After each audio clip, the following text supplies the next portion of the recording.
5월 27일 화요일 새벽예배 본문의 말씀은 이사야 9장 8절로 10장 4절까지 말씀이 되겠습니다. 이사야서 9장 8절에서 10장 4절까지 말씀을 통해서 화요일에 주시는 하나님의 은혜를 함께 나누도록 하겠습니다. 자, 우리가 어제 그 9장을 시작하면서 9장은 전반부가 8절 7절까지는 하나님의 심판의 경고 후에 하나님께서 소망의 메시지로서 주시는 공의와 정의로 다스리실 메시아가 이 땅에 오실 것이다. 그러니까 메시아 예언, 탄생 예언에 대한 말씀이 9장 전반부 7절까지 말씀에서 있었습니다. 자, 오늘 그 8절부터 그 10장 4절까지 말씀을 보는데요. 오늘 단락에서는 하나님께서 이렇게 그 선지자들을 많이 보내시고 하나님이 말씀을 통해서 계속 경고하시고 돌이키라고 돌아오라고 하심에도 불구하고 끝까지 불순종하고 교만했던 이스라엘, 그 중에서도 북쪽 이스라엘을 하나님께서 아수르를 사용해서 아수르라는 나라를 들어서 북이스라엘을 멸망시키시겠다 하시는 내용의 말씀이 이제 구체적으로 언급이 되어 있습니다. 그렇다면 북이스라엘이 왜 멸망을 당했을까? 남유다는 북이스라엘보다 늦게 멸망당했거든요.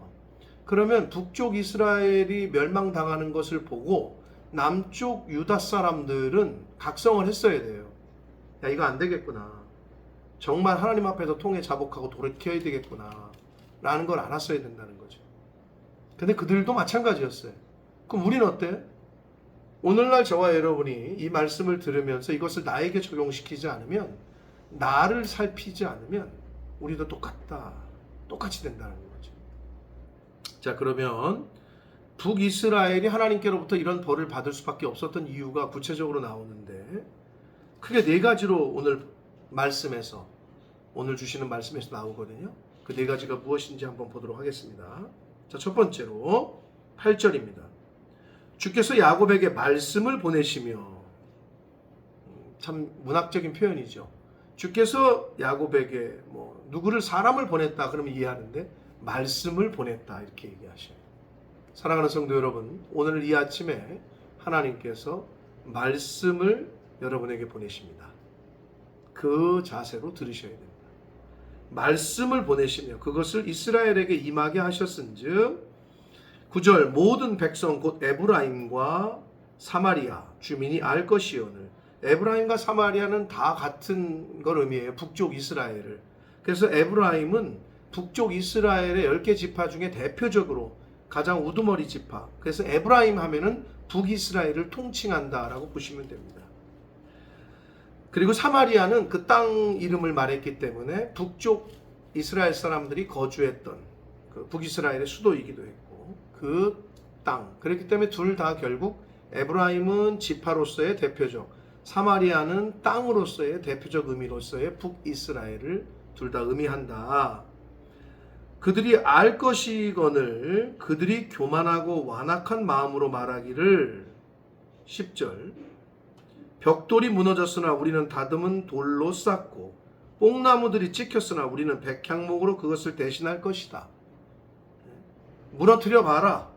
벽돌을 무너뜨려 보고 그리고 집안에 있는 나무들을 무너뜨려 봐라. 집을 무너뜨려 봐라. 우리가 다시 다 쌀 것이다. 교만한 거죠. 교만을 의미하는 거예요. 자, 교만하고 완악한 마음으로 이런 말을 했다는 거예요. 10절에. 그러니까 북이스라엘의 첫 번째는 하나님의 말씀을 조롱하고 하나님의 말씀을 겸손하게 받지 않고 교만하고 완악한 마음으로 하나님의 말씀을 무시하고 조롱했던 거예요. 그게 북이스라엘이 멸망당한 첫 번째 이유가 되겠습니다. 11절 그러므로 여호와께서 르신의 대적들을, 르신은 아람 왕 이름을 말합니다. 아람 나라의 왕 이름이에요. 일으켜 그를 치게 하시며 그의 원수들을 격동시키시리니 12절 앞에는 아람 사람이요 뒤에는 블레셋 사람이라 그들이 모두 입을 벌려 이스라엘을 삼키리라. 그래서 북이스라엘은 그 아람하고도 꽁꽁 동맹을 맺었었거든요. 근데 역사 속에서 이 아람 왕 르신이 죽은 후에 동맹 관계에 있던 아람과 북이스라엘은 적대 국가가 돼요. 오늘의 동지가 내일의 적이고 오늘의 적이 내일의 동지가 되는, 이때도 그랬지만 오늘날도 마찬가지라는 거예요. 지금 무슨 말이에요? 사람은 변한다는 거예요. 자기의 이익과 자기의 어떤 형편과 사정에 따라서 이리 붙었다 저리 붙었다, 이리 흔들렸다가 저리 흔들렸다가, 그게 인간이라는 거예요. 근데 북이스라엘이 그랬어요. 결국 하나님께서 그들과 동맹을 맺었던 아람 왕, 아람도 들어쓰셔서 북이스라엘을 적대하게, 공격하게 그렇게 하셨습니다. 13절, 그리하여도 그 백성이 자기들을 치시는 여호와 치시는 이에게로 돌아오지 아니하며 만군의 여호와를 찾지 아니했다. 첫 번째가 북이스라엘이 멸망당한 이유가 하나님의 말씀을 무시하고 하나님의 말씀을 조롱하고 교만했던 거라면, 두 번째 이유는 하나님을 찾지 않았어요. 하나님께로 돌아오질 않았어요. 이게 두 번째 이유가 되겠습니다. 14절, 그러므로 여호와께서 하루 사이에 이스라엘 중에서 머리와 꼬리와 종려나무가지와 갈대를 끊으시리니. 15절, 그 머리는 장로와 존귀한 자고 꼬리는 거짓말을 가르치는 선지자라. 그러니까 높은 계층에 있던 귀족층이건 하층민이건 장로건 권세가 있는 사람이건 아니면 선지자건 거짓말하는 선지자건 다 하나님께서 멸망시키실 것이다 라고 말씀을 하고 있습니다. 16절을 이어서 봅니다. 백성을 인도하는 자가 그들을 미혹하니 인도를 받는 자들이 멸망을 당하는도다 라고 말씀합니다. 여러분, 지도자가 잘못되잖아요. 교회에서 목사님이 잘못되잖아요. 딴 생각을 품잖아요. 그 밑에 있는 성도들은 다 사망의 음침한 골짜기로 가는 거예요.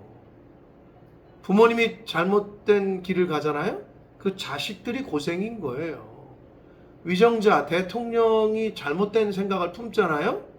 그 백성들이 고생인 거예요. 여기 그 말씀을 지금 하고 계십니다. 그래서 북이스라엘의 종교 지도자들과 정치 지도자들이 하나님을 찾지 아니하고 하나님께로 돌아오지 않았고, 또한 그들의 백성들까지도 그렇게 멸망의 구렁텅이로 빠뜨리게 되는 그런 범죄를 저지르게 됩니다. 이게 바로 북이스라엘이 멸망을 당한 두 번째 이유가 되겠습니다. 17절, 세 번째 이유가 나와요. 이 백성이 모두 경건하지 아니하며 악을 행하며 모든 입으로 망령되이 말하니, 그러므로 주께서 그들의 장정들을 기뻐하지 아니하시며 그들의 고아와 과부를 긍휼히 여기지 아니하시리라. 그럴지라도 여호와의 진노가 돌아서지 아니하며 그의 손이 여전히 펴져 있을 것이다. 하나님 앞에서 악을 행했다는 거예요. 경건하지 않았어요. 거룩하지 않았어요. 부정했고 악을 행했고, 모든 북이스라엘 사람들이 거짓말하고 망령되이 말하고, 이것이 세 번째 이유입니다. 18절, 대저 악행은 불타오르는 것 같으니 곧 찔레와 가시를 삼키며 빽빽한 수풀을 살라 연기가 위로 올라가게 함과 같은 것이라. 그들의 악행이 활활 불타오르듯이, 불이 타서 연기가 막 올라가듯이 그렇게 편만했다는 거예요. 그렇게 많았다는 거죠. 19절, 만군의 여호와의 진노로 말미암아 이 땅이 불타리니 백성은 불의 섭과 같을 것이라. 사람이 자기의 형제를 아끼지 아니하며. 하나님께서 심판하실 때에 북이스라엘이 이런 일이 벌어진다는 건데, 오른쪽으로 움킬지라도 줄이고 왼쪽으로 먹을지라도 배부르지 못하며 각각 자기 팔에 고기를 먹을 것이며. 얼마나 배가 고프면 자기 팔을 뜯어 먹는다는 거잖아요. 그리고 21절, 므낫세는 에브라임은 므낫세를 먹을 것이다, 이렇게 돼 있어요. 이거는 므낫세와 에브라임은 요셉의 두 아들을 말합니다. 요셉의 두 아들이에요. 그러니까 결국 고륙상잔, 동족상잔의 비극이 일어날 것이다.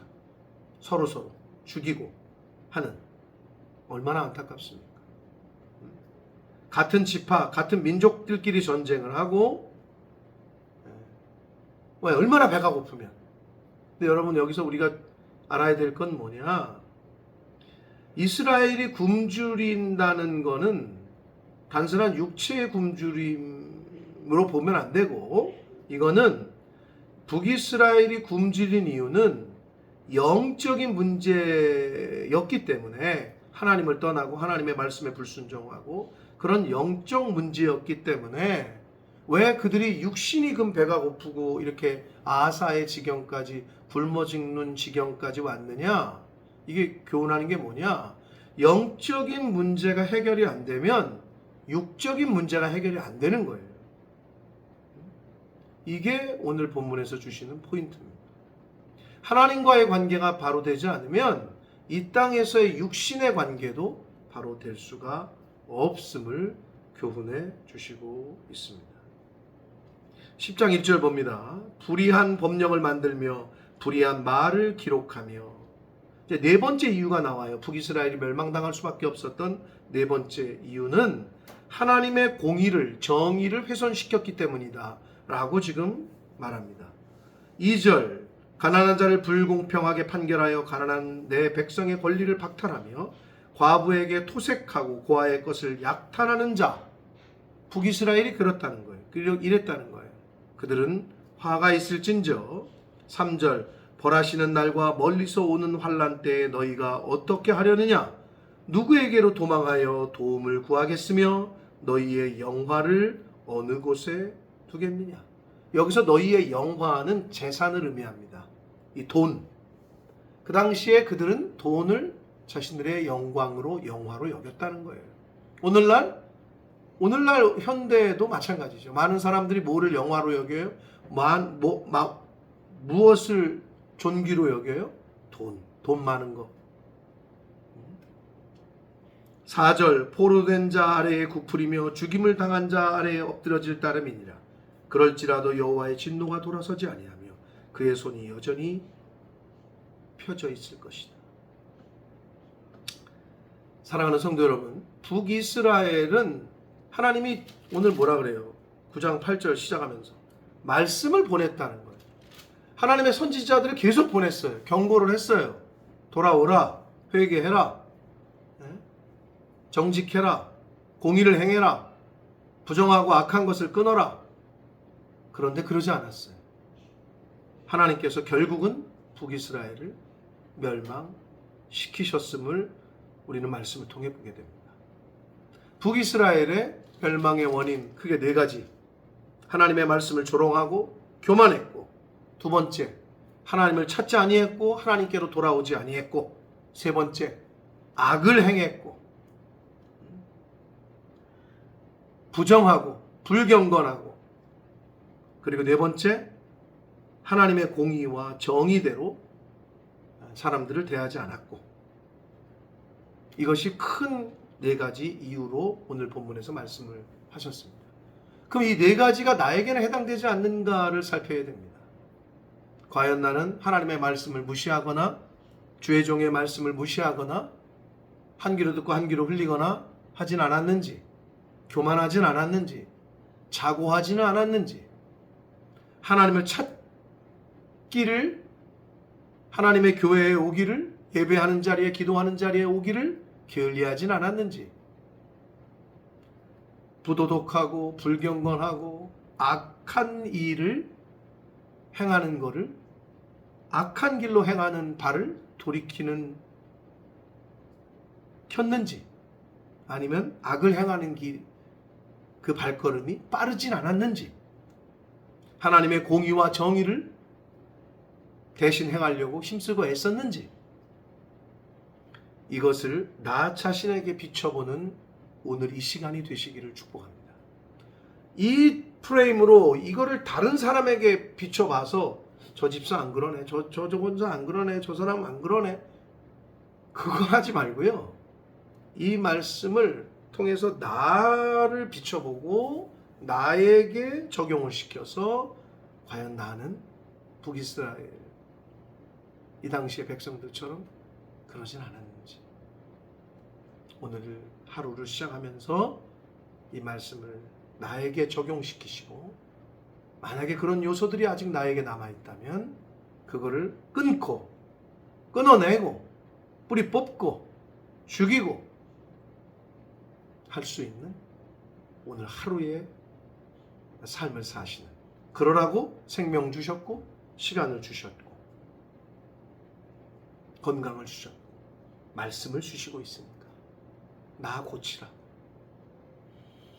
잘 고쳐나가시는 오늘 한날이 되시기를 예수 그리스도 이름으로 축복합니다. 살아계신 하나님 아버지 감사와 찬송과 영광을 올려드립니다. 하나님의 은혜로 오늘도 생명을 주시고 시간을 주시고 하나님의 말씀을 듣게 하심으로 한날을 시작하게 하시니 감사합니다.